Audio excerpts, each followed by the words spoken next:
Bismillahirrahmanirrahim. Assalamualaikum warahmatullahi wabarakatuh. Bismillah, alhamdulillah, wassalatu wassalamu ala habibillah Sayyidina Muhammad ibn Abdillah wa ala alihi wa sahbihi wa mawalah. Allahumma rabbi syrah lana sudurana wa yassir lana umurana wahlul uqdatan min alsinatina yafqahu aqwalana. اللهم فكهنا في الدين وعلمنا التأويل برحمتك يا رب العالمين والحمد لله رب العالمين. Alhamdulillah thumma alhamdulillah. Apa khabar sahabat-sahabat semua? Salam pertemuan dalam pertemuan perkongsian adab di mana kita akan membicarakan kitab Bidayatul Hidayah bersama dengan saya Umar Aziz. Moga-moga pertemuan ini adanya kebaikan, adanya manfaat. Moga-moga pertemuan ini adalah pertemuan yang menjadikan adanya sedikit sebanyak pengajaran, perubahan yang boleh datang dalam kehidupan seharian kita. Lalu apa kata kita mulakan pertemuan kita dengan sama-sama kita perbetulkan dahulu niat. Moga-moga pertemuan kita adalah kerana Allah Subhanahu wa ta'ala. Nawaitu ta'alluma wa ta'lim wa tadhakkura wa tadhkir wa naf'a wal intifa' wal ifadata wal istifadah والحث على التمسك بكتاب الله وسنة رسول الله صلى الله عليه وسلم والدعاء إلى الهدى والدلالة على الخير ابتغاء وجه الله ومرضاته وقربه وثوابه آمين آمين يا رب العالمين.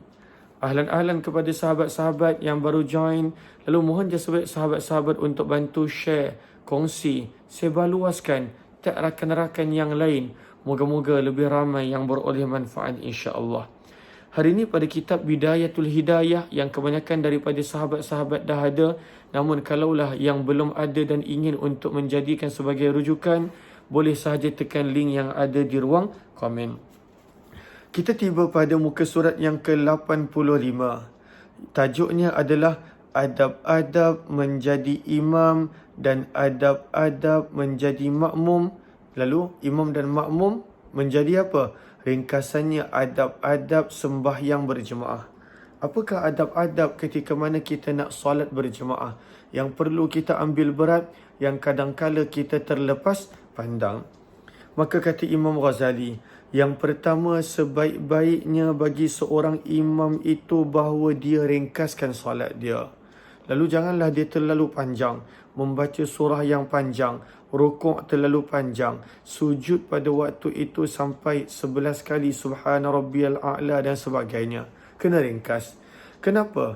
Imam Ghazali mengambil riwayat daripada riwayat Anas bin Malik radhiyallahu taala anhu, yang mana kata Anas, aku tidak pernah solat di belakang seseorang yang lebih ringkas solatnya tetapi sempurna selain daripada Nabi SAW. Bukanlah maksudnya bila ringkas kena laju. Tidak. Ringkas tetapi sempurna. Daripada sini kita nampak inilah peranan imam pada waktu itu mengambil berat tentang siapa yang berdiri di belakang dia. Mungkin orang yang berusia. Mungkin ada ibu yang pada waktu itu risaukan anak dia. Mungkin pada waktu itu orang yang mana ada keuzuran, ada pekerjaan yang perlu disegerakan. Maka sebab itu ini adab yang pertama, ringkaskan solat bagi imam. Yang kedua, janganlah imam memulakan dengan takbiratul ihram sebelum muazzin selesai daripada iqamahnya dan sebelum saf diperbetulkan. Lalu waktu bilakah imam nak angkat takbiratul ihram, pastikan dia buat dua benda. Tunggu muazzin habiskan iqamah. Janganlah belum sempat habis iqamah dia dah angkat takbir. Yang kedua, pada waktu itu ambil berat tentang saf. Lalu ketika mana dah selesai kedua-dua ini, barulah diangkat takbir oleh imam tersebut. Yang ketiga, imam hendaklah meninggikan suara, mengangkat suaranya dengan takbir. Dan makmum pula jangan mengangkat suara kecuali sekadar untuk mendengarkan kepada diri sendiri. Lalu ini kita dah cerita dah panjang lebar dalam pembacaan kitab Al-Azkar. Imam Nawawi rahimahullahu ta'ala, apakah maksud mendengar diri sendiri, kadarnya bagaimana. Tetapi yang pastinya makmum tak perlu nak suara yang kuat. Sekadar memperdengarkan kepada dirinya sendiri. yang kena kuat adalah pada waktu itu imam. Yang keempat, imam hendaklah berniat menjadi imam. Dia kena ada niat nak jadi imam.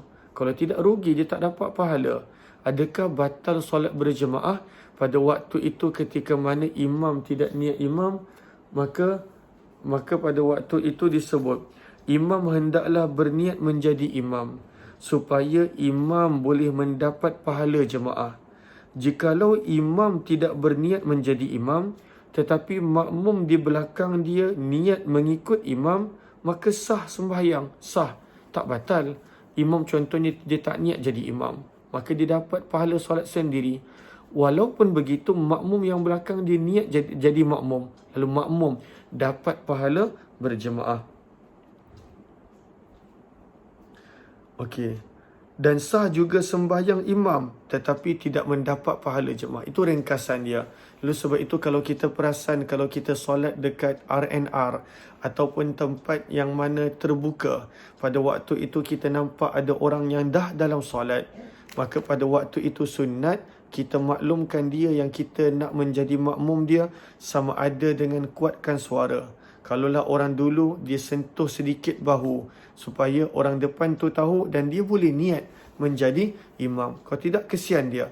Dia solat dan dia berjemaah, yang makmum dapat sebab dia niat. Tetapi pada waktu itu imam kalau tak niat, solat sah, tak ada masalah. Tetapi dapat pahala sendirian. Okey. Yang kelima, imam hendaklah merendahkan suaranya ketika membaca doa iftitah, sama seperti orang yang solat sendirian. Lalu waktu doa iftitah, waktu keadaan yang tak digalakkan suara kuat, maka direndahkan suara. Dan hendaklah imam meninggikan suaranya waktu bila? Membaca Fatihah, membaca surah pada sembahyang subuh dan 2 rakaat pertama daripada solat maghrib dan isyak. Dan begitu, muka surat 86. Dan begitu juga kena kuatkan suara pada bacaan surah dan Al-Fatihah siapa? Dan begitulah pula orang yang solat sendirian. Dan hendaklah imam meninggikan suaranya dengan perkataan amin pada setiap rakaat yang dituntut meninggikan suara dalam bacaan. Lalu apakah rakaat yang dituntut tinggikan suara? Subuh, maghrib 2 rakaat pertama, isyak 2 rakaat pertama, maka amin pun pada waktu itu kena kuat. Amin pun pada waktu itu kena kuat. Dan hendaklah makmum menyertai imam meninggikan suara dalam bacaan amin dengan tidak terkemudian. Kena sama-sama dengan imam. Inilah satu-satunya yang kita dah belajar dalam kitab Al-Azkar. Satu-satunya keadaan yang mana makmum dan imam pada waktu itu mengucapkan sama-sama, iaitu perkataan amin. Selalunya macam takbiratul ihram, imam dulu, makmum kemudian. Fatihah, imam dulu, makmum kemudian. Surah, makmum tak baca kalaulah imam dah baca dengan suara yang kuat. Tetapi amin kena serentak dan jangan terkemudian, dan jangan pula imam dia tak sebut amin. Dia waladdallin, dia diam, dia tak sebut amin. Sepatutnya dia kena sebutkan amin supaya jemaah boleh bersama dengan dia, dan pada waktu itu mereka beroleh aminnya para malaikat. Yang keenam, hendaklah imam berdiam sebentar, maksudnya saktah. Ada saktah-saktah yang kita dah belajar dengan detail dalam kitab Safinatun Najah pada daurah lewat malam bersama Al-Fadhil Ustaz Hazim Haznan. Yang terlepas, lihat di sana. Kemudian kita dah belajar juga secara ringkas dalam kitab Al-Adhkar Imam Nawawi. Kata Imam Ghazali, hendaklah imam berdiam sebentar, iaitu saktah, setelah membaca Fatihah, untuk dapat mengambil nafasnya dan dengan sempurna. Dan hendaklah makmum mengambil kesempatan masa berdiam imam ini untuk membaca surah Al-Fatihah. Maka dengan demikian, makmum akan dapat sepenuhnya mendengar bacaan imam ketika mana imam mulakan surah, dan makmum jangan membaca surah kecuali jika dia tidak mendengar bacaan imam. Lalu makmum segera baca. Bila imam diam selepas Fatihah, makmum segera baca. Makmum segera baca pada waktu itu. Dan makmum pula bila imam tengah baca surah, janganlah dia pergi baca surah. Dengar bacaan imam pada waktu itu, dia dengar bacaan imam, kecualilah kalau contohnya dia tak dengar suara imam. Contohnya kerana dia jauh daripada imam, ataupun mic rosak, dia tak dengar. Maka waktu itu barulah dia sunat membaca surah. Yang ketujuh, hendaklah imam jangan membaca tasbih rukuk dan tasbih sujud lebih daripada 3 kali. Ini kita dah belajar juga pada nombor 1, imam hendaklah meringkaskan pada waktu itu, ringkaskan bacaan. Maka sebab itu imam jangan lebih 3 kali pada tasbih rukuk dan sujud. Dan jangan lebih ketika membaca tasyahud awal lebih daripada perkataan Allahumma salli ala Muhammad. Lalu dalam tasyahud awal sampai Allahumma salli ala Muhammad. Ini adalah adab yang ke-7. Yang ke-8 kata Imam Ghazali, hendaklah imam jangan membaca selain daripada surah Al-Fatihah pada 2 rakaat yang terakhir pada sembahyang Zuhur, Asar, kemudian Maghrib dan juga 2 rakaat terakhir Isyak. Baca Fatihah saja. Jangan pada waktu itu baca surah. Dan janganlah ia suka memanjangkan bacaan seperti memanjangkan bacaan doa di dalam tasyahud akhir setelah ia membaca tasyahud yang wajib dan selawat ke atas Nabi SAW. Jangan pula waktu tasyahud tu dia baca panjang lebar doa. Kita tak tahu makmum yang ada urusan. Kita tak tahu pada waktu itu makmum yang mana perlu untuk segera.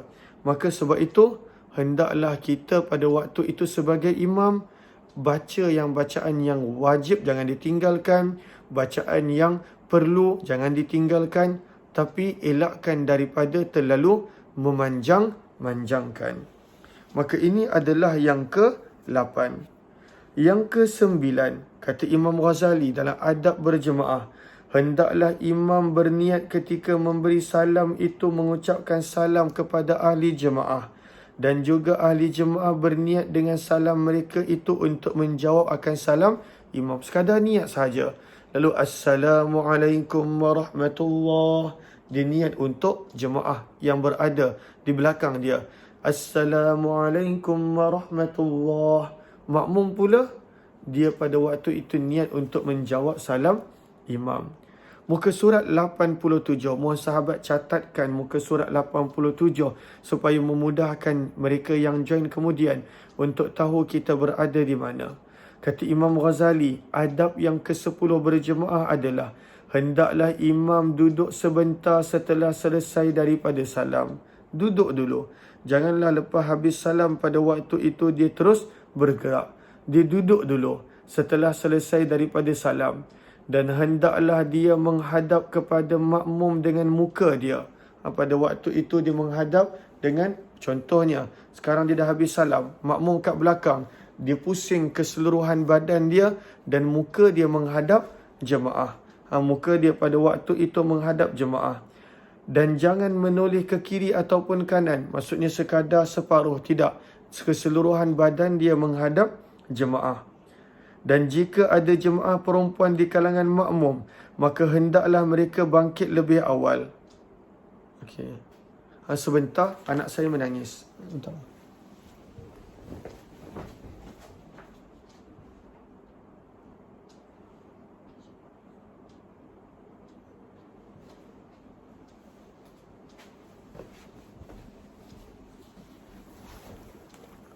Mohon maaf, anak saya menangis sebentar tadi. Aisyah menangis. Okey. Allahumma salli ala Sayyidina Muhammad wa ala ali Sayyidina Muhammad. Okey, sahabat-sahabat yang dirahmati lagi dikasihi oleh Allah Subhanahu wa taala. Maka adab dalam berjemaah adalah pada waktu itu imam menghadap makmum bila dah selesai salam. Okey. Dan zaman dahulu muslimat dia tak ada tempat khusus. Dia solat di bahagian belakang lelaki. Sebab itu Imam Ghazali menyebut pada situasi itu, iaitu bila dah habis solat supaya tak bertembung dekat pintu keluar dan sebagainya, maka jemaah muslimat keluar dahulu. Adapun zaman kita jemaah muslimat dia dah ada tempat tersendiri. Pada waktu itu dia dah ada pintu keluar masuk sendiri. Maka tak perlu untuk ikut ini, cuma kalau ikut ini adalah lebih afdal. Bila habis solat, maka pada waktu itu dia terus beransur. Kata Imam Ghazali rahimahullahu ta'ala, dan jika ada jemaah perempuan di kalangan makmum itu, maka hendaklah mereka bangkit lebih awal. Dan janganlah ada di kalangan makmum laki-laki itu orang yang bangkit meninggalkan tempat duduknya, kerana nanti khawatir bertembung dengan jemaah wanita. Kerana pada waktu itu mereka berkongsi tempat solat, cuma wanita di belakang. Lalu akan bertembung dengan pada waktu itu di pintu masuk ataupun pintu keluar dan sebagainya. Lalu lelaki duduk dulu, adabnya duduk dulu. Sampailah imam bangun baru dia bangun. Ini adab dia. Tapi kalaulah pada waktu itu dia bangun lebih awal, bukanlah pada waktu itu merosakkan solat, sebab solat dah selesai. Lalu sebab itu kata Imam Ghazali, lelaki duduk dulu sampailah imam bangun dulu. Dan hendaklah imam bangkit daripada tempat duduknya menuju ke sebelah kanan ataupun kiri. Imam nak pergi mana-mana boleh sebab dah selesai solat. Tetapi afdalnya adalah imam keluar daripada masjid dan melalui arah kanan.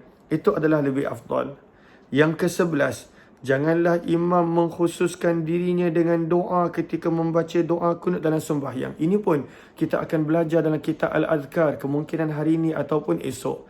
Lalu imam, dia punya adab dia, janganlah dia doa untuk dirinya sendiri. Makmum belakang aminkan. Sebab itu kalaulah imam dia nak doa bahasa Arab, dia kena tahu untuk menukar daripada perkataan sendiri seorang untuk aku, ya Allah anugerahkan aku kepada kami. Sebab itu kata Imam Ghazali, janganlah imam mengkhususkan dirinya dengan doa ketika membaca kunut dalam sembahyang subuh, seperti kunut orang yang solat sendirian.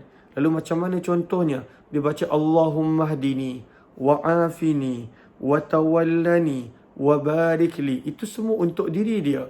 Tetapi dia pada waktu itu kena tukar kepada plural, kepada jamak, Allahumma hdina wa afina wa tawallana dan sebagainya. Lalu pada waktu itu kena ambil berat. Sama juga doa lepas solat. Janganlah pada waktu itu disebut untuk diri sebab dia biasa solat sendirian, ataupun pada waktu itu dia hafal dalam keadaan begitu, maka kena tukarkan.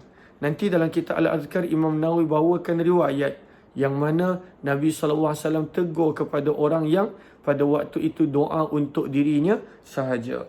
Muka surat yang ke-88. Apakah lagi pada waktu itu adab-adab dalam berjemaah? Dan hendaklah imam meninggikan suaranya dengan kunut, dan para makmum hendaklah mengaminkannya di belakang. Lalu amin, amin.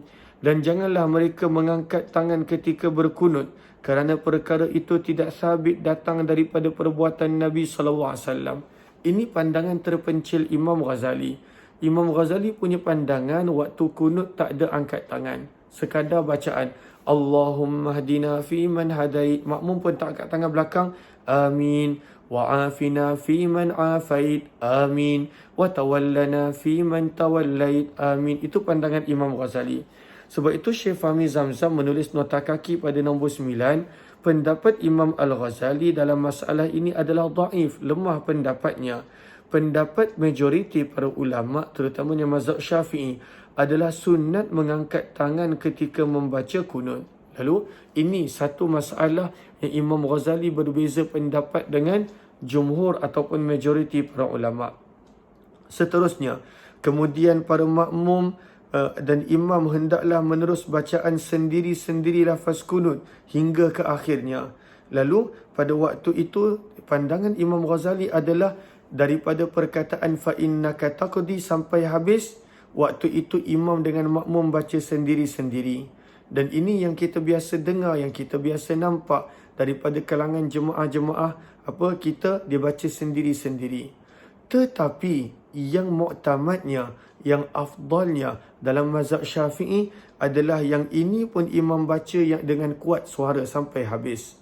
Lalu kalaulah ada yang pada waktu itu dibaca sendiri-sendiri, mungkin kerana pada waktu itu diikut pandangan Imam Ghazali. Namun pandangan yang paling kuat adalah pada waktu itu semua dibaca dengan kuat, dalam pandangan mazhab Syafi'i. Dan pandangan ketiga adalah, kita tengok nota kaki nombor 10, Pandangan nombor 3 adalah, dan ada pendapat yang mengatakan imam kembali meninggikan suara ketika mana sampai perkataan istighfar. Lalu contohnya, fa'innaka, dia baca perlahan. Fa'innaka taqdi wala. Imam pun baca perlahan, makmum pun baca. Sampai sahaja wa nastaghfiruka, imam kuatkan balik suara. Wa nastaghfiruka wa natubu ilaik. Wa sallallahu ala sayyidina Muhammad dan sebagainya. Okey. Lalu ini adalah pandangan ketiga. Lalu pandangan pertama, pandangan Imam Ghazali, daripada fa'innaka taqdi sampai habis masing-masing baca sendiri walaupun solat berjemaah. Pandangan yang kedua itu pandangan yang muktamad, pandangan yang paling kuat, pandangan utama dalam mazhab Syafi'i, imam baca dengan kuat sampai habis. Pandangan yang ketiga, daripada wa nastaghfiruka, imam baca dengan kuat balik. Sedangkan fa'innaka taqdi, imam baca perlahan. Pandangan yang keempat, kita boleh lihat nota kaki nombor 10, perenggan terakhir.